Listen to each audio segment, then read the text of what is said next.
एक मरते हुए इंसान की अंतिम सीख गौतम बुद्ध के सानिध्य में। अध्याय 1 मृत्यु का आमंत्रण। श्रावस्ती सुबह की पहली किरणों से नहाया हुआ था, लेकिन एक कोने में जीवन का प्रकाश बुझने को था। उस झोंपड़ी में एक वृद्ध पड़ा था, सत्यकौम। झुर्रियों से भरा चेहरा, निस्तेज आंखें, हड्डियों का ढांचा और छाती से आती एक थकी हुई सांस की आवाज। कभी वह इस नगर का प्रभावशाली सेठ था। उसके नाम से व्यापारियों की बैठकें लगती थी, नगर में उसकी धाक थी। लेकिन आज उसके पास न कोई सेवक था, न कोई संतान, न ही कोई मित्र। बस एक पुरानी दासी गोमती, जो वर्षों से उसके घर में थी, अब उसकी अंतिम घड़ियों की साक्षी बनी हुई थी। गोमती, सत्यकौम ने कांपती आवाज में पुकारा।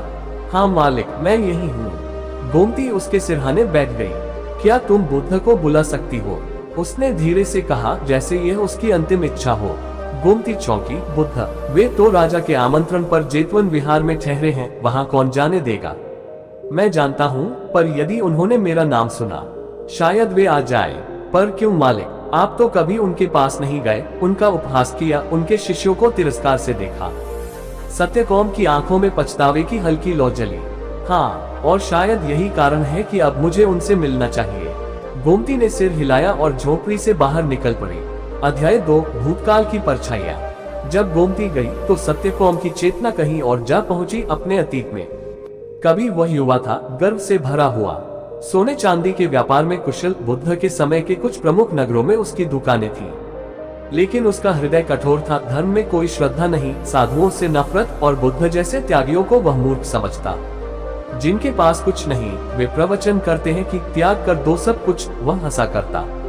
एक बार बुद्ध उसके नगर में आए थे।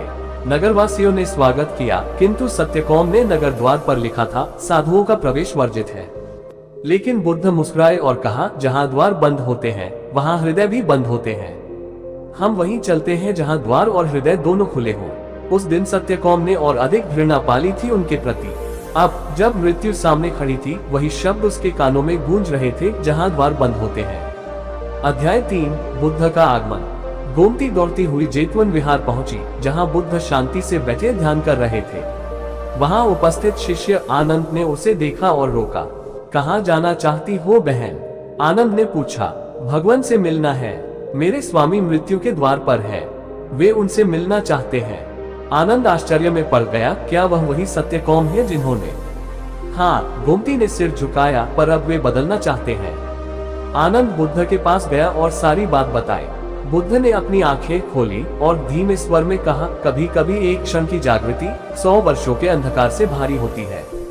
चलो हम सत्यकौम से मिलते हैं। अध्याय 4 अंतिम प्रायश्चित। बुद्ध जब झोपड़ी में पहुंचे, सत्यकौम ने आंखें खोलने की कोशिश की। एक आभा से भरे शांति के स्वर ने जैसे उसे जीवन लौटा दिया। सत्यकौम, बुद्ध ने कहा, तुमने मुझे याद किया? हाँ भगवान, मैं बहुत देर से जागा हूँ। बहुत देर कभी नहीं होती जब हृदय खुलता है। बुद्ध ने उसकी ओर देखा। मैंने जीवन भर धन कमाया, पर मन को कभी न पाया। अब मृत्यु सामने है और मैं खाली हूँ। क्या अब भी कोई राह है? बुद्ध मौन रहे, फिर बोले, पछतावा नहीं, जागरण करो। जो गया वो बीत गया। अब इस क्षण को थामो। क्या तुम अपने भीतर के अंधकार को देखने को तैयार हो? सत्यकौम की आंखों से आंसू निकल पड़े। हाँ, अब मुझे सत्य चाहिए, वह सत्य जो धन में नहीं, आत्मा में छुपा है। बुद्ध ने आंखें मूंद ली और सत्यकौम के पास बैठ ध्यान करने लगे। अब प्रस्तुत है कहानी का अगला भाग। अध्याय 5 अंतरयात्रा की शुरुआत। बुद्ध मौन थे और उनके मौन में एक संगीत था, शांति का, आत्मा का, जागृति का। सत्यकौम की आंखें बंद थी, पर भीतर बहुत कुछ खुल रहा था। उसने पहली बार अपने जीवन को बिना मुखौटे के देखा। मैंने केवल बाहर कमाया, संपत्ति, प्रतिष्ठा, अधिकार, उसका अंतर्मन बोल रहा था, पर भीतर भूखा ही रहा। अब जब जीवन समाप्त हो रहा है, तो असली मूल्य समझ में आ रहा है। बुद्ध ने धीरे से कहा, सत्यकौम, जीवन की सबसे बड़ी संपत्ति है जागरूकता। जिसने यह पा ली, उसने सब पा लिया, और जिसने इसे खो दिया, उसका सब कुछ व्यर्थ हुआ। सत्यकौम की सांसें धीमी हो रही थी, लेकिन उनका कंपन अब बेचैनी का नहीं था, बल्कि स्वीकार का था। मैं इस शरीर को छोड़ने से नहीं डरता भगवान, उसने कांपते स्वर में कहा। बस यही चाहता हूँ कि अगली यात्रा अंधेरे से नहीं, प्रकाश से हो। बुद्ध ने उसका हाथ थामा और बोले, जब कोई अपने अंतिम क्षणों में भी सत्य की ओर देखे, वह जन्म मरण के बंधन से मुक्त होने की राह पर चल पड़ता है। अध्याय 6 आत्मस्वीकृति की अग्नि। अचानक सत्यकौम ने अनुरोध किया, क्या आप मुझे क्षमा करेंगे? आपके शिष्यों को अपमानित किया, आपको रोका नगर में प्रवेश से।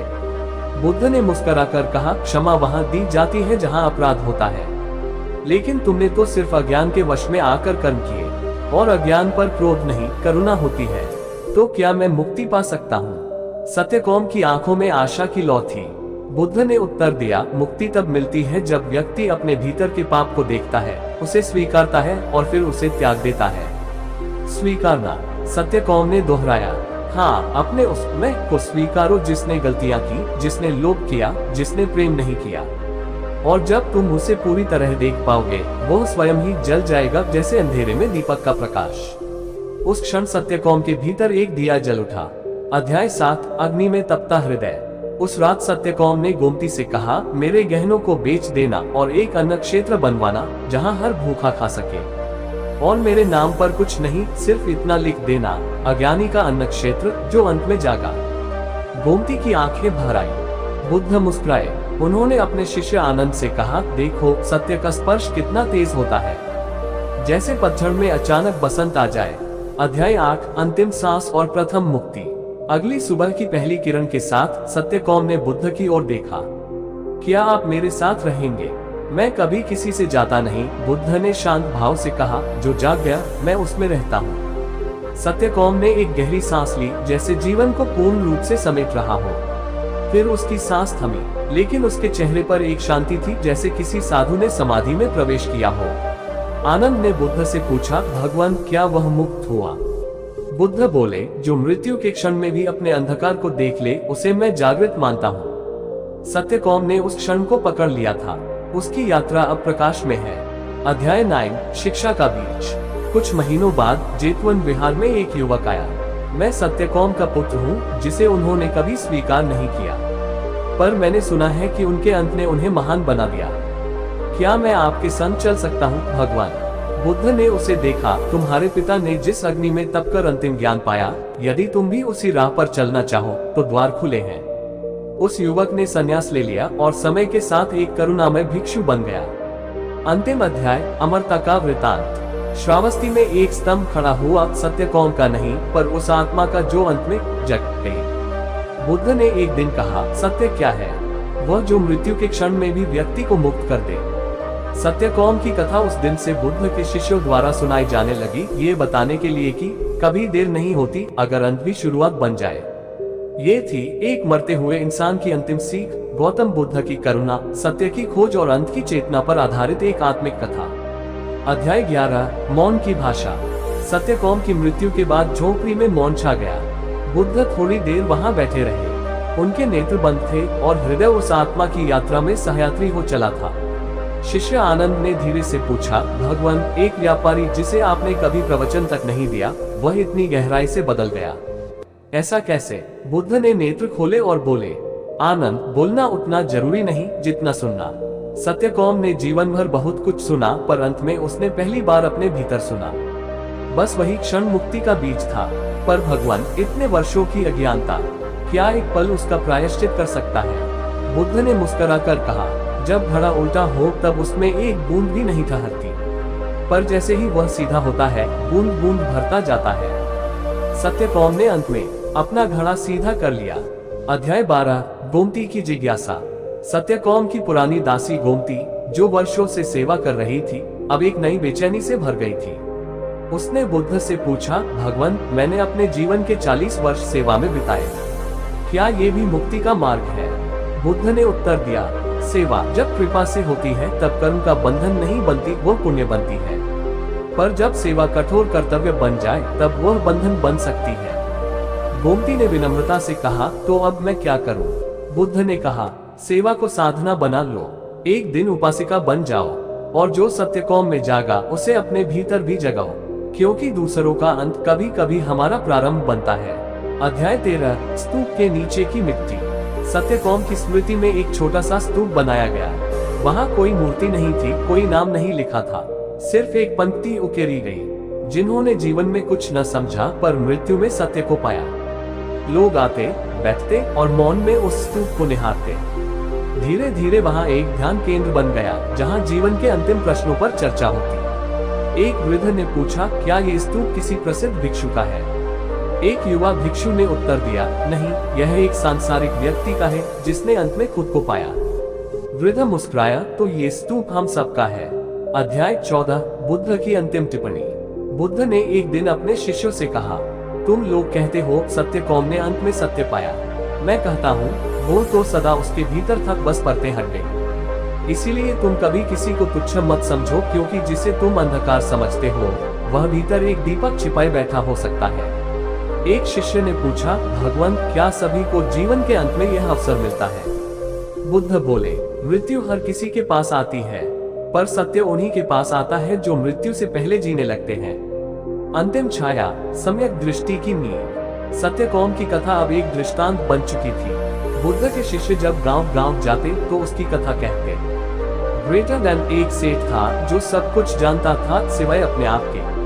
और एक दिन जब मृत्यु ने दस्तक दी, उसने पहली बार जीवन को देखा और वही क्षण उसकी अमरता का कारण बन गया। बुद्ध ने अपने अंतिम दिनों में कहा था, यदि कोई मृत्यु से पूर्व एक क्षण के लिए भी जाग जाए तो वह पुनर्जन्म के चक्र से बाहर जा सकता है, क्योंकि जागरण ही मोक्ष है। अध्याय 15, राजा का प्रश्न।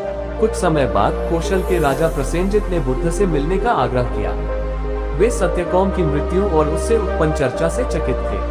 राजा ने पूछा, भगवान, क्या वह व्यक्ति जो अपने जीवन में कभी धर्म के मार्ग पर नहीं चला पर अंत में जागा, क्या वह एक महान तपस्वी से भी बड़ा हो सकता है?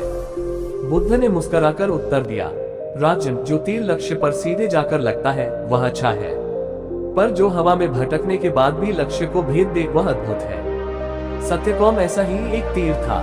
राजा मौन हो गए। उन्होंने अपने दरबार में एक नियम बनवाया, ग्रेटर देन हर सप्ताह एक दिन केवल आत्मचिंतन के लिए होगा, जहां मंत्री, रक्षक और स्वयं राजा भी अपने भीतर के सत्य से मिलेंगे। अध्याय 16, आनंद का संशय। बुद्ध के प्रिय शिष्य आनंद एक दिन गंभीर मुद्रा में बैठे थे। उन्होंने पूछा, भगवान, यदि सत्यकौम मृत्यु से पहले एक पल में मुक्त हो सकता है तो क्या हम जो वर्षों से तपस्या कर रहे हैं वह व्यर्थ है? बुद्ध ने धीमे स्वर में उत्तर दिया, आनंद, जो समय से पहले जाग जाए वह भाग्यशाली है, पर जो समय आने पर भी न जागे वह मूढ़ है, और जो समय आने से पहले तैयारी करता है वह बुद्धिमान है। तुम्हारा मार्ग श्रद्धा का है, सत्यकौम का मार्ग पीड़ा का था। दोनों पहुंचते हैं एक ही द्वार तक, पर राहें भिन्न होती हैं, और राहें कभी व्यर्थ नहीं जाती, वे तुम्हें गहराई देती हैं। आनंद ने सिर झुका दिया और कहा, मैं धन्य हूँ भगवान। अध्याय 17, एक बालक की आंखें। श्रावस्ती में एक छोटा बालक हर दिन उस स्तूप के पास आता था। वह घंटों बैठा रहता, कभी कुछ कहता नहीं। एक दिन आनंद ने उससे पूछा, तुम यहाँ क्यों बैठते हो? बालक बोला, माँ कहती है कि यहाँ बैठने से भीतर कुछ बदलता है। मैं बदलना चाहता हूँ। क्यों? आनंद ने पूछा। क्योंकि मैं क्रोधित होता हूँ और माँ कहती है कि क्रोध से आत्मा जलती है, पर जब मैं यहाँ बैठता हूँ तो ठंडा महसूस करता हूँ। आनंद स्तब्ध हो गया। उसने बुद्ध से जाकर यह बात बताई। बुद्ध बोले, कभी कभी छोटे हृदयों में बड़ा सत्य जन्म लेता है और वही पीढ़ियों का धर्म बन जाता है। अध्याय 18, मृत्यु के पार। एक दिन एक वृद्ध भिक्षु ने ध्यान से उठते हुए कहा, मैंने सत्यकौम को स्वप्न में देखा। वे किसी दिव्य मंडल में शांत बैठे थे। बुद्ध ने ये सुना और कहा, सत्य अपने स्वरूप में मरणशील शरीर से नहीं बंधा होता। जब अंत में भी चेतना का दीप जल जाए तो मृत्यु उसे छू नहीं सकती। जो जाग गया वो कालातीत हो गया। सत्यकौम की कथा अब केवल एक व्यक्ति की नहीं रही, it became a symbol of redemption. अंतिम अध्याय 19, अंतिम शिष्य। सत्यकौम की मृत्यु के वर्षों बाद एक वृद्ध व्यक्ति बुद्ध से मिलने आया। उसने कहा, मैं सत्यकौम का पुराना साझेदार था। हम साथ व्यापार करते थे, साथ पाप करते थे, पर जब मैंने सुना कि उसने अंतिम क्षणों में सत्य को पाया, मैं भीतर से कांप गया। क्या मैं भी देर से आया शिष्य बन सकता हूँ? बुद्ध मुस्कुराए। सत्यकौम की सबसे बड़ी शिक्षा यही थी, देर से आओ पर सच में आओ। तुम स्वागत योग्य हो। उस दिन वह व्यक्ति भिक्षु बना, और वर्षों बाद जब बुद्ध महासमाधि में गए, वह अंतिम भिक्षु था जो उनके चरणों में बैठा था।